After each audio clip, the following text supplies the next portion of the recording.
softball, then you are going to love the Fastpitch TV show. We're bringing you more interviews, more videos, and more product reviews than anyone else on the planet. Sit back and get ready. Here's the Fastpitch TV show.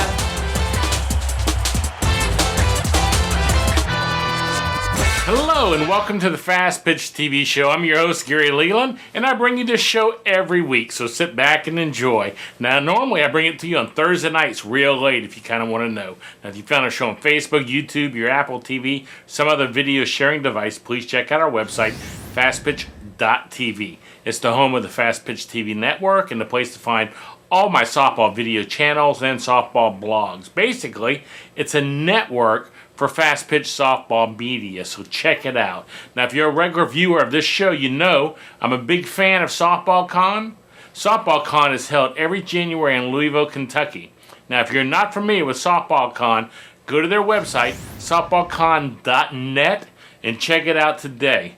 Now, this week I'm bringing you part one of a great catcher's clinic with University of Louisville assistant coach Courtney Scott that was at Softball Con. Now, the title of this clinic is Take Charge, the Role of Your Catcher. And I'll bring you the clinic right after this word from my sponsor. Do you need a softball bat? Do you want to save $30? SoftballJunk.com is offering an additional $30 discount off the price of all non-sale softball bats on their website. That's right, $30. So the next time you buy a bat, go to SoftballJunk.com and enter the code FPTV30 during checkout. And wham! You just put a cool $30 in your pocket. I just came to Louisville last year and we had 2 freshman catchers, and we were very lucky that they were very good. They were taught young and of what they need to do, and they're constantly learning. They're studs behind the plate. We call Maggie the human rally killer because she just has a way of just killing momentum for the other team. But with that, we give them a lot of responsibility and we give them a lot of leeway, so they get to make a lot of decisions and really get invested in the game. So we'll just start with the stance, catching stance. You're supposed to have a plate, and I don't have one, so just pretend it's right in here. You always want to be really balanced. I am one that. I am not the all-say. If one of our catchers proves to me that they can do a somersault and throw the runner out at first, and she can prove to me that that's going to work, then I'm on board. I'm not the all-say. I don't think I'm right with everything I do. So if at any point, too, if there's something you guys use that you think is different or better, please interrupt and let me know, because we always need to learn. So starting with stance, you always want to be really balanced. Balls at your feet, shoulder width apart, creating a C with your body, rounding your shoulders. You'll see with our girls too, it's just small, compact, okay? You always want to create a space for the umpire, because you always want to take care of the pitcher, you want to take care of the umpire. That's your 2 biggest jobs. Just giving signs. You want to put it between your legs, and you want to cover the hole with your glove. Okay, I haven't changed my body position. Keep in here only for the pitcher to see and your middle infielders. The rest should be relayed to your corners. You can open a little bit to the corners, but a lot of times you run into the problem of first or third base coach seeing. You always have to make sure that you're hiding it from them.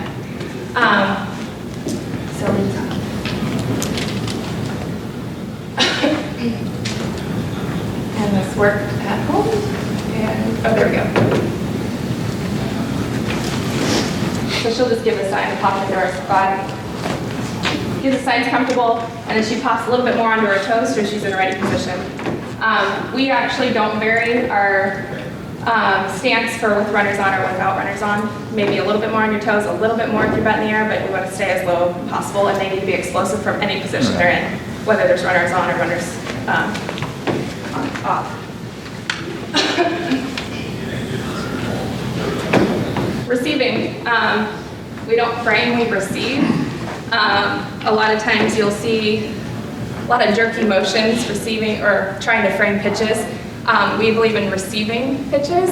So again, small fluid motion. So as you set up, you're on the plate, my little imaginary plate here, and you're just small motions here. And as I set up here, I'm still balanced. I've still created that space with the umpire. I'm always staying on the same level, right in here. So as the ball comes in, you're catching around the ball. And we'll see a little bit here. we fingers up at all times, and we're constantly, even at low pitches, you're trying to get your fingers up. Okay, so you drop down here. It's obviously fully umpires to a certain extent. So fingers up at any time. We don't try and frame or receive or whatever any pitches that are not within the zone. We're not going to insult the umpire. So anything close, we stick, soft hands, catch around the ball, stick the pitch. A lot of times, we have a freshman catcher now, and that just came in. She's still learning. She hadn't been really taught the catching position, so in practice every day, she's working with our pitchers, and sometimes you'll see our pitcher go, "Oh, I know that drop because I saw your glove go down."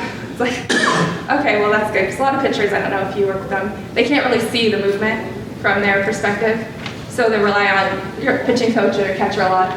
So when you hear that, you're like, okay, well, you need to stick the pitch better because the pitcher should be able to see what the pitch is doing by the way the catcher's catching it.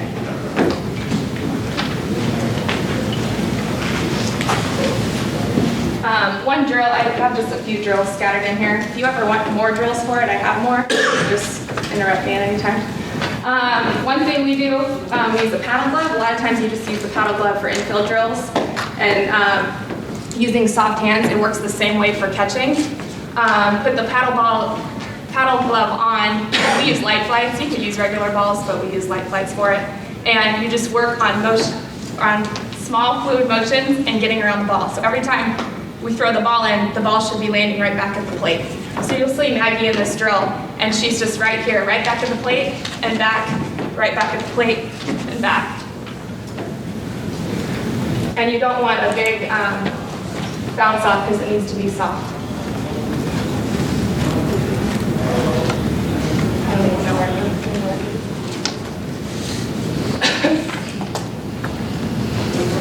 I don't know, sorry, this isn't my computer, so.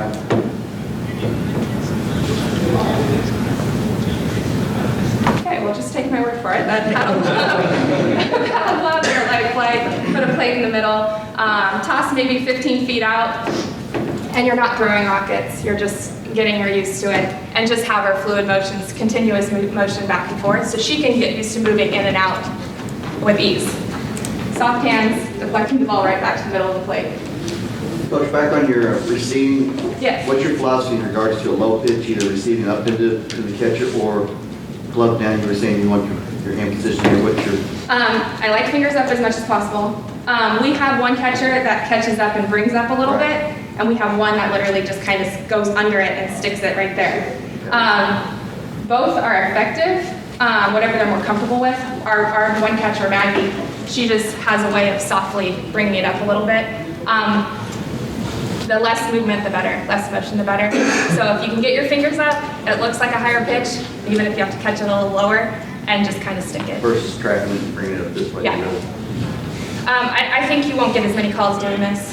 Obviously, if it's low enough to have to turn your fingers over, then it's maybe not a strike, and so I wouldn't try to pull it up.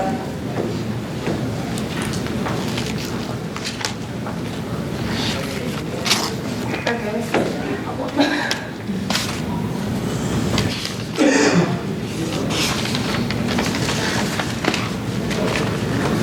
Okay, well, it stopped working, so we'll just go on. Next is blocking. Probably the least favorite thing to do of a catcher, and one of the most important. Blocking, we have a lot of blocking drills that we use. I have clips of them if we can get the thing moving up again later. We always lead glove. That's the most important thing. The glove's going to set the tone for the rest of your body. So just setting up, and I'll try and do it here so you can see it. Just setting up, we do glove flips for one, so just get used to getting your glove down quick here, and go to the different angles. And then to the outside, this one's the hardest, because it's an awkward thing, but that's the way you want to lead your glove. You want to replace your feet with your knees. There's different ways, some just kind of go down. It's not going to be quite as effective and not quite as fast. If you can get used to replacing your feet with your knees, it's the quickest, most efficient way. It gets your body in position and it gets you down and ready. So glove right here.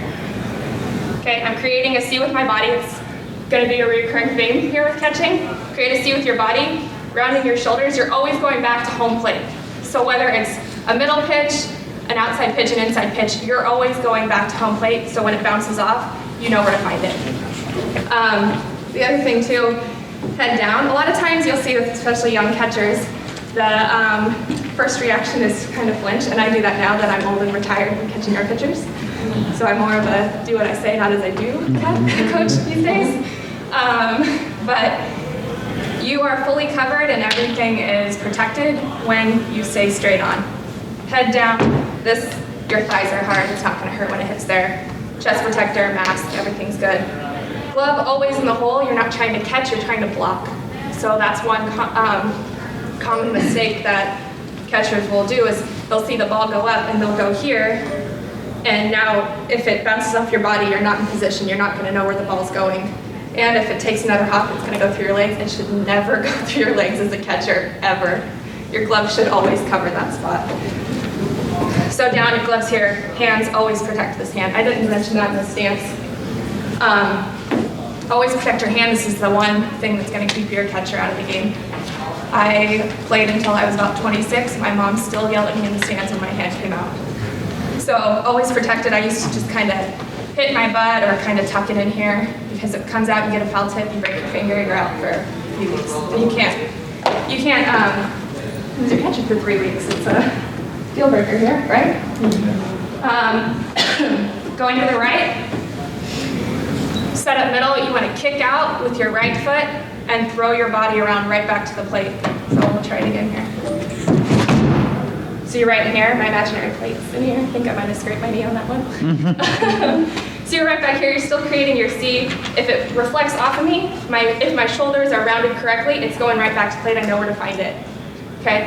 And it's soft, you're softening your body. A lot of times you'll see catchers too that stand up too straight. One, the ball may reflect out here, but even if it goes straight, it's gonna reflect a lot bigger than if you're rounded and softer. I'm not gonna go to the left, I'm gonna scrape my knees up, but same thing here. You just wanna kick out, throw your body here. A lot of times just throwing your shoulder will help you round back to the plate. And here, throwing your offhand, making sure it gets behind the glove, kind of just sets your body up in position back to the plate, rounded and soft. Have you heard about the great softball coaches clinic that Fastpitch TV is hosting? They have a great lineup of speakers, including softball pitching great Kat Osterman. See all the speakers at www.fastpitch.tv/clinic. I'm sure this clinic's gonna sell out quick, so get your ticket today. Welcome back. I hope you enjoyed part 1 of Courtney's clinic. Make sure, come back next week and watch part 2 of her clinic. Now, if you have an iPhone or an iPad, you need to look at all the apps we've built for those devices. At this time, I think we have like 8 different apps we've built for the iPhone and iPads. Just go to app.fastpitch.tv. Now, don't forget to check out our new skills video channel at coacheslook.com. It's a great way for high school players to get noticed by college coaches, and it's free. So that's all for today. So until next week, this is Gary saying goodbye, and thanks for watching. This show is a member of the Fastpitch TV network.